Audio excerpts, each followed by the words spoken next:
ఎలక్షన్ల కంటే ముందే వాళ్ళొక అవగాహనకు వచ్చారు, ఎవరెవరికి ఏం మంత్రి పదవి ఇవ్వాలి అనేది.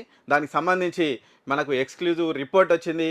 ఇక ఆ రిపోర్ట్ ప్రకారం ఎవరెవరు మంత్రులు అవుతున్నారు, వాళ్ళకి ఏ శాఖలు దక్కొచ్చు అనేది మన దగ్గర ఉన్నటువంటి రిపోర్టు మా ప్రేక్షకుల కోసం అందిస్తున్నాం. ఇక స్టార్ట్ చేద్దామా డిఎన్ఆర్ గారు? స్టార్ట్ చేద్దాం. మనమే కాదు, చాలా మంది తెలుగు రాష్ట్రాల ప్రజలు అందరూ ఎంతో ఉత్కంఠగా ఎదురు చూస్తున్న ఒక లిస్ట్ అయితే మన దగ్గరికి అయితే వచ్చింది. చాలా ఎక్స్క్లూజివ్ మీడియా దగ్గర ఉన్నటువంటి ఎక్స్క్లూజివ్ లిస్ట్.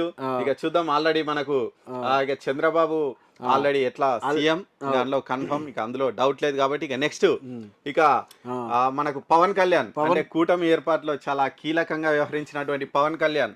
కూటమి ఏర్పాట్లోనే కాదు, ఇప్పుడు గెలుపులో కూడా అంటే మ్యాన్ ఆఫ్ ది మ్యాచ్ మొత్తంగా ఓల్ ఇప్పుడు ఏపీకి సోల్ హీరో, మెగా హీరో అయిపోయిండు ఆయన.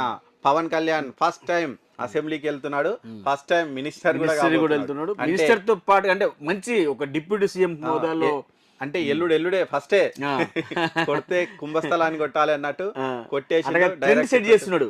వెళ్ళటమే ట్రెండ్ సెట్టింగ్ అన్నమాట. డైరెక్ట్ మంత్రిగానే అసెంబ్లీలోకి వెళ్తున్నారు. సరే, ఇక అక్కడ ఆల్రెడీ ముందుగానే అనుకున్నట్టు ఇక్కడ పవన్ కళ్యాణ్ కు డిప్యూటీ సీఎం తో పాటు హోం శాఖ కూడా ఆయనకే ఇస్తున్నట్టు మనకు సమాచారం. Already confirmation. హోం శాఖ మంత్రి ఇక చూడాలి హోం శాఖ అంటే ఎట్లా ఉంటది. ఇక నెంబర్ 2 పొజిషన్.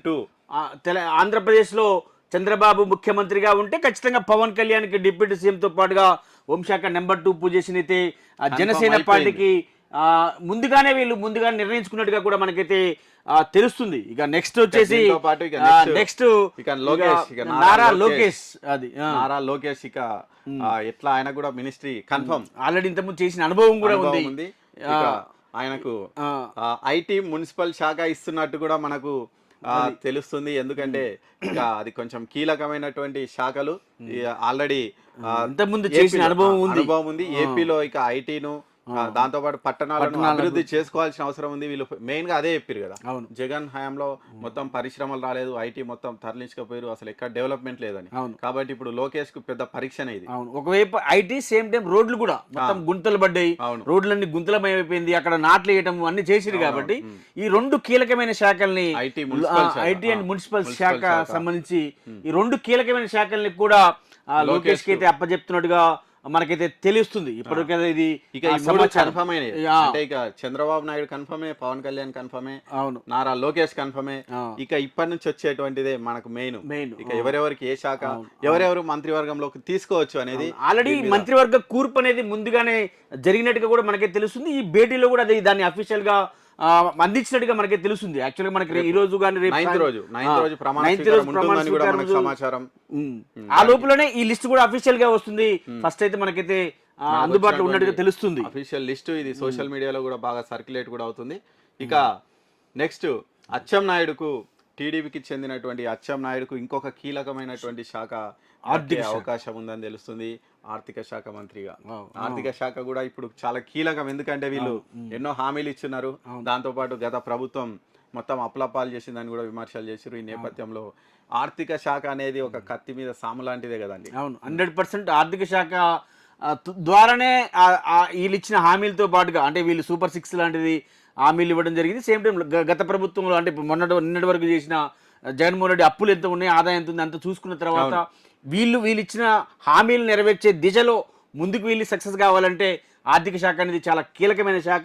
కాబట్టి ఆ శాఖని ఖచ్చితంగా అచ్చెన్నాయుడు అయితే బాధ్యతగా నిర్వహిస్తారని వారు భావించి ఆయనకి ఇచ్చినట్టుగా కూడా మనకైతే తెలియవస్తుంది. ఇక నెక్స్ట్ చినరాజప్ప, ఈయన గతంలో డిప్యూటీ సీఎం హోమ్ మినిస్టర్ గా పనిచేసిండు.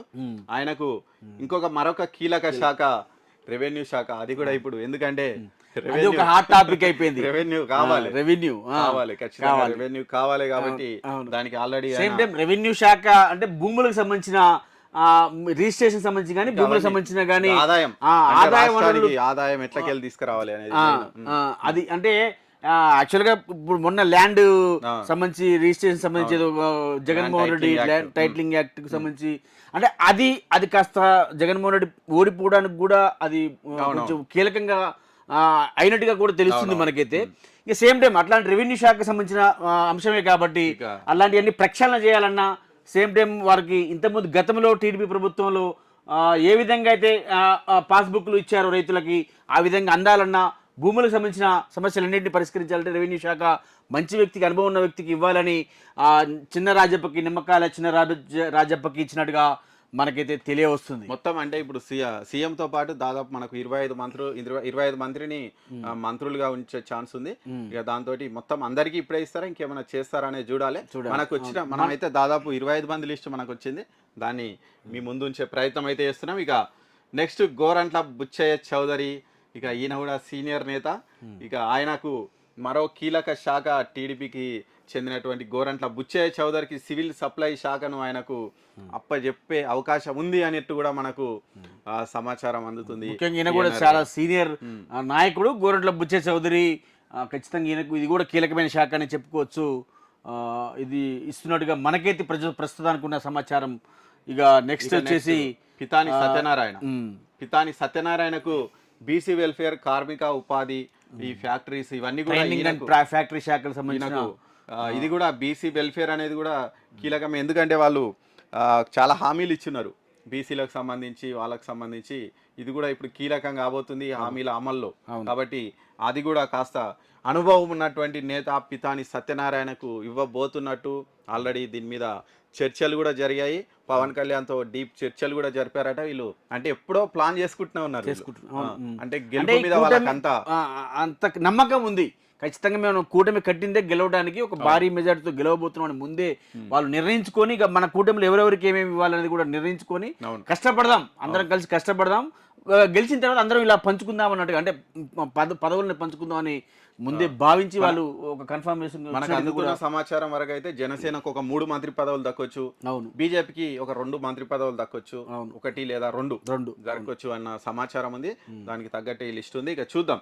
ఇప్పటికే జనసేనకు ఒక డిప్యూటీ సీఎం శాఖ. ఇక నెక్స్ట్ చూద్దాం రఘురామ కృష్ణరాజు. ఇక రఘురామ త్రిబులార్ జగన్ చాలా ఇబ్బంది పెట్టినటువంటి నేత. అలాగే జగన్ కూడా త్రిబులార్ ని ఇబ్బంది పెట్టిండు. ఆయన అనూహ్యంగా టీడీపీలో చేరి ఆయన ఎమ్మెల్యేగా గెలుపొందారు. ఆయనకు ఆయనకు కూడా పదవి కన్ఫర్మ్ అయింది. కానీ ఆయనకు ఇచ్చే పదవి చాలా నీకు ఆసక్తికరంగా ఉండే అవకాశం ఉంది. ఎందుకంటే జగన్ ఇబ్బంది పెట్టే విధంగా ఆయనకు పదవి ఇవ్వబోతున్నారట. ఆయన స్పీకర్ చేయబోతున్నారు. Super super. ఎందుకంటే జగన్ వచ్చి అధ్యక్ష అనాలి, సార్ అనాలి. అది అంటే జగన్ ఈగోను, అరే నేను ఇంత ఇబ్బంది పెట్టిన ఆయన వచ్చి రేపు ఆయన ముందర కూర్చోవాలి, అధ్యక్ష అనాలి. అది అంటే జగన్ మానసికంగా దెబ్బ కొట్టే వ్యూహం.